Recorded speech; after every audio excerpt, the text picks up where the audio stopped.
Bismillahirrahmanirrahim. Assalamualaikum warahmatullahi wabarakatuh. Alhamdulillah. Nahmaduhu wa nasta'inuhu wa nastaghfiruh. Wa na'udzu billahi min sururi anfusina wa min sayyiati a'malina. May yahdihillahu fala mudhillalah wa may yudlilhu fala hadiyalah. Asyhadu an la ilaha illallah wahdahu la syarikalah wa asyhadu anna Muhammadan abduhu wa rasuluh. Allahumma salli wa sallim ala sayyidina wa nabiyyina Muhammad wa ala alihi wa sahbihi ajma'in. La hawla wa la quwwata illa billahil aliyil azim. Amma ba'd. Alhamdulillah, bersyukur kita kepada Allah Subhanahu wa taala kerana dengan izinnya dan limpah kurnianya maka dapat lagi kita bertemu dalam siri-siri tazkirah online. Alhamdulillah, Allah Subhanahu wa taala yang Maha Pengasih dan Maha Penyayang itu masih lagi memberi kita kesempatan, peluang dan ruang untuk berbakti kepada Allah Subhanahu wa taala. Tuan-tuan yang dikasihi sekalian, sedia maklum bahawa kita ini, manusia ini sangat mempunyai hajat pada Allah Subhanahu wa taala. Ataupun kita ini sangat memerlukan pertolongan Allah Subhanahu wa taala. Ada di antara kita yang susah kehidupannya, susah rezekinya. Maka jika berlaku demikian, kembalilah kepada Allah, yakni dengan memohon pertolongan Allah Subhanahu wa taala. Ada di antara kita sampai sekarang umur dah lanjut tapi masih belum lagi dapat menemui jodohnya untuk dijadikan pasangan hidupnya. Kalau wanita ingin mencari calon suaminya, begitu juga kalau lelaki ingin mencari calon istrinya. Hingga ke hari ini ada di antara sahabat-sahabat kita, rakan-rakan kita yang masih belum menemui jodohnya. Maka jika berlaku demikian, saudara-saudaraku sekalian, kembalilah kepada Allah. Kerana Allah Maha Kuasa dan Maha Pengasih dan Penyayang, tempat kita memohon pertolongan. Ada juga di antara kita yang menderita dengan sakit. Sakit yang kronik, sakit yang amat serius. Jangan lupa bahawa kita ada Allah, kita ada Tuhan, yang mana Allah lah yang menurunkan penyakit dan Allah jugalah yang menyembuhkan penyakit itu. Maka setelah kita berusaha, kembalilah kepada Allah Subhanahu wa taala untuk memohon pertolongan. Tuan-tuan, saudara-saudari yang dikasihi sekalian, dan juga semua yang menonton siri tazkirah ini, apa yang saya maksudkan di sini ialah setelah kita berusaha bersungguh-sungguh dengan apa keperluan kita, dengan apa hajat kita, maka hendaklah kita kembali kepada Allah, iaitu dengan cara menunaikan solat hajat. Menunaikan solat hajat. Yang saya nak ceritakan pada sidang penonton sekalian pada kali ini adalah tentang kelebihan solat hajat. Allah Subhanahu wa taala yang Maha Pengasih dan Penyayang ini, yang mempunyai rahmat yang luas ini, telah memberi kita peluang dan ruang untuk memohon ampun pada Allah Subhanahu wa taala dan memohon pertolongan atas hajat-hajat yang kita perlukan. Kerana kita sebagai hamba Allah, yang menjadikan itu adalah Allah, Tuhan kita. Maka hanya Allah sahajalah yang dapat mengubat, yang dapat membantu dan dapat memperbaiki kehidupan kita di dunia dan di akhirat. InsyaAllah, amin. Sebelum itu saya nak ceritakan pada sidang penonton sekalian, apakah itu salat dan hajat, apakah itu salat hajat dan apakah hukumnya. hukum sembahyang ataupun salat hajat ini adalah hukumnya sunat. Yakni sunat artinya dibuat dapat pahala, ditinggalkan pula tidaklah berdosa. Jadi apabila seseorang itu mempunyai suatu hajat, maka disunatkanlah terlebih dahulu melakukan sembahyang sunat hajat sekurang-kurangnya 2 rakaat untuk memohon hajatnya kepada Allah Subhanahu wa taala. Ini adalah berdasarkan sebuah hadis Nabi Muhammad sallallahu alaihi wasallam dari Abi Aufah. Bersabda Nabi Muhammad sallallahu alaihi wasallam, "Man kanat lahu hajatun ila Allah taala au ila ahadin min bani Adam falyatawadda falyuhsin al-wudu thumma yusalli rak'ataini thumma yusni 'ala Allah azza wa jalla wa yusalli 'ala an-nabi sallallahu alaihi wasallam." Rawahu Tirmizi. Hadis riwayat Imam Tirmizi. Maksudnya, sidang penonton sekalian, kata Nabi, barang siapa yang mempunyai hajat kepada Allah atau kepada seorang anak Adam, yakni manusia, maka hendaklah dia berwuduk dengan wuduk yang sempurna. Kemudian hendaklah dia mendirikan sembahyang 2 rakaat. Kemudian hendaklah dia memuji Allah serta berselawat kepada Nabi Muhammad sallallahu alaihi wasallam. Ini dalil mengatakan bahawa apabila kita mempunyai hajat, sebarang hajat, jangan lupa, jangan mengaduh kepada sesiapa, tapi mengadulah kepada Tuhan Rabbul Alamin. Allah Tuhan kita yang menjadikan seluruh alam semesta ini, seluruh makhluk yang ada di langit dan makhluk yang ada di bumi, dan seluruh makhluk yang ada di antara langit dan bumi, Allah Subhanahu wa taala lah yang menjadikannya. Adapun sembahyang sunat hajat itu boleh dibuat secara bersendirian ataupun secara berjemaah. Namun kalau hajat itu hajat individu, hajat perseorangan, maka yang lebih afdal dibuatlah sendirian. Ya.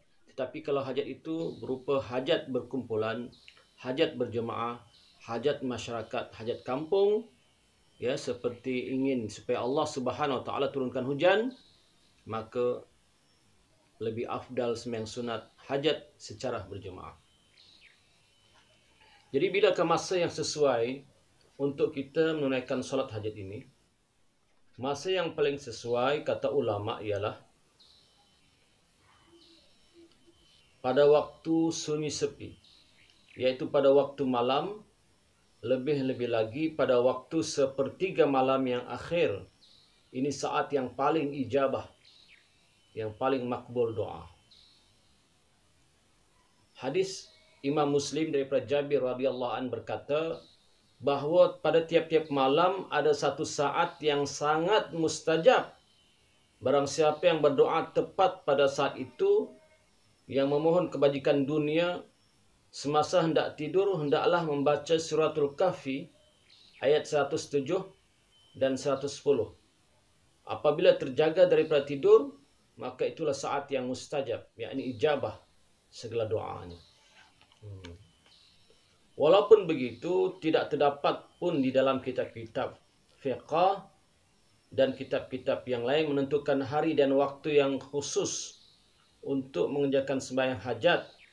Bahkan sembahyang hajat ini boleh dikerjakan pada bila masa sahaja, tidak kira malam atau siang.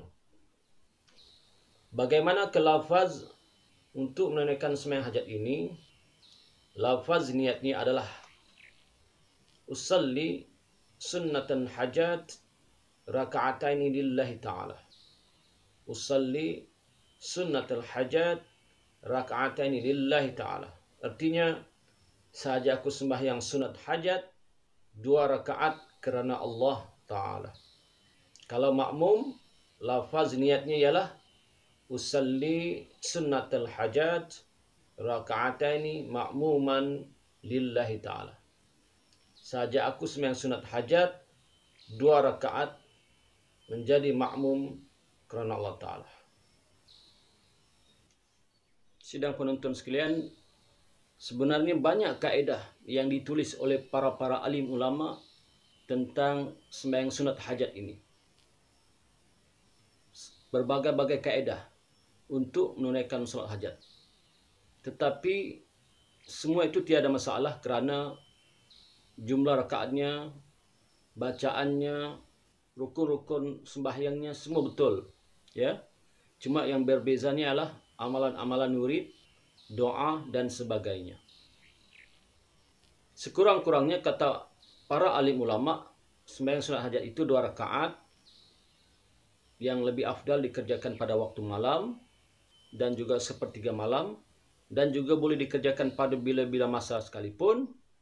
Sekurang-kurangnya 2 rakaat, iaitu pada rakaat yang pertama selepas membaca Al-Fatihah bolehlah dibaca surah Al-Kafirun. Ada ulama yang mengatakan boleh baca 10 kali, tapi baca sekalipun tidak mengapa. Yang kedua, rakaat yang kedua selepas membaca suratul Fatihah, maka bacalah surah Al-Ikhlas sebanyak 10 kali. Jika tidak mampu, sekalipun boleh. Kemudian selepas memberi salam, berdoalah kepada Allah SWT.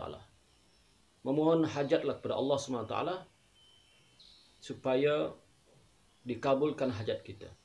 Kata ulama yang terlebih baik selepas solat hajat itu, beristighfarlah. Astaghfirullahalazim sekurang-kurangnya 100 kali. Dan berselawatlah. Allahumma salli ala sayyidina Muhammad sekurang-kurangnya 100 kali. Moga-moga hajat kita Allah Subhanahu Wa Taala makbulkan dan Allah terima. Tetapi tuan-tuan sidang penonton yang dikasih sekalian, jangan mudah mengalah dan jangan mudah berputus asa. Jangan kita sembahyang hajat 2 rakaat kemudian kita tidak sembahyang hajat lagi. Kalau boleh kata para alim ulama, kerjakanlah sembahyang hajat itu berkali-kali. Bukan hanya sekali, tetapi kerjakanlah berkali-kali. Sehingga dengan izin Allah Subhanahu Wa Taala tertunai hajat kita. Ataupun sekiranya hajat kita telah tertunai, tidak salah. Kita masih lagi menunaikan solat hajat kerana tuan-tuan yang dikasih sekalian, banyak hajat kita, keperluan kita yang kita ingin memohon bantuan daripada Allah Subhanahu Wa Taala. Apa antara kelebihan sembahyang sunat hajat ini? Saya nak baca satu riwayat hadis tentang kisah sahabat. Ya. Sahabat Nabi Muhammad sallallahu alaihi wasallam. Saya bacakan untuk renungan kita bersama sebagai iktibar kita. Ya. Dari Utsman bin Hunayf radhiyallahu an bahwasanya seorang lelaki buta pernah mendatangi baginda Rasulullah sallallahu alaihi wasallam dan mengadu sambil berkata, "Wahai Rasulullah, berdoalah kepada Allah untuk saya agar dia berkenan mengembalikan fungsi penglihatan mata saya seperti asal." Artinya ada seorang sahabat berjumpa dengan Rasulullah sallallahu alaihi wasallam yang mana sahabat ini buta matanya. Maka sahabat ini menyuruh baginda Nabi Muhammad sallallahu alaihi wasallam untuk memohon doa kepada Allah supaya penglihatannya dikembalikan oleh Allah SWT. Sambung hadis itu. Kemudian Rasulullah pun menjawab, ya, kata Rasulullah, bersabar dan terimalah adanya. Kata Rasulullah, bersabar dan terimalah adanya. Laki-laki itu terkejut, kemudian bertanya, "Wahai Rasulullah, keadaan yang seperti yang aku alami ini benar-benar sangat mengganggu aktivitiku dalam beribadah kepada Allah." Akhirnya Nabi Muhammad sallallahu alaihi wasallam memberi satu jalan keluar dan berkata, "Jika begitu, silakan engkau mengambil wuduk dan lakukan salat sunat hajat 2 rakaat. Sesudah itu berdoalah dengan doa, ya Allah, sesungguhnya aku bermohon kepadamu dan duduk bersimpuh di hadapanmu ditemani Nabi Muhammad sallallahu alaihi wasallam. Dialah Nabi pembawa rahmat. Wahai Muhammad, dengan sungguh-sungguh aku menghadap Rabbku bersama engkau agar dia berkenan mengembalikan fungsi penglihatanku. Ya Allah, sembuhkan dan kembalikan kesehatan itu kepadaku dan sembuhkan penyakit dari diriku. Sesudah itu tuan-tuan, sesudah berdoa itu, lelaki ini kembali ke rumahnya. Dan tidak lama waktu berselang, Allah Subhanahu wa taala mengabulkan hajatnya, permohonannya. Akhirnya Allah Subhanahu wa taala mengembalikan fungsi penglihatan matanya yang sudah buta itu. Subhanallah, Masya Allah ya. Kehebatan, kelebihan orang yang menunaikan salat hajat, terutama bagi mereka yang sungguh-sungguh menunaikan salat hajat. Sebenarnya banyak cerita-cerita tentang orang yang menunaikan salat hajat ini kemudian Allah Subhanahu wa taala makbulkan. Oleh itu marilah kita sama-sama menunaikan salat hajat ini. Ya. Kita amalkan sungguh-sungguh, sekurang-kurangnya 2 rakaat.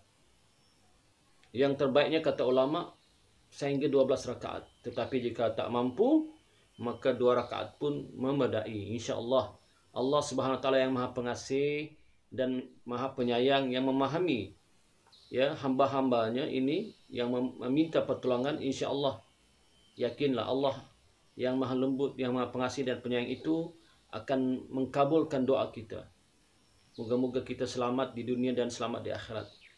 Mintalah dan hajatlah doa yang baik-baik, yaitu seperti kita menunaikan salat hajat, meminta kepada Allah Subhanahu wa taala supaya terhindar daripada wabak penyakit COVID-19 ini. Kita, ahli keluarga kita, jiran-jiran tetangga kita, dan bahkan seluruh negeri dan negara tempat kita tinggal, kita mohonlah pada Allah SWT supaya Allah Subhanahu wa taala hindarkan kita semua daripada wabak penyakit yang berbahaya ini. InsyaAllah.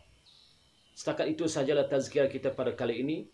Moga-moga kita dapat manfaat bersama di dunia dan di akhirat. Yang benar itu datang daripada Allah Subhanahu wa taala, dan yang salah dan silap itu tentulah daripada kelemahan hawa nafsu saya sendiri. Ampun maaf. Aku qouli hadza wa astaghfirullahi wa lakum wa lisairil muslimin fastaghfiru innahu wal ghafurur rahim. Assalamualaikum warahmatullahi wabarakatuh.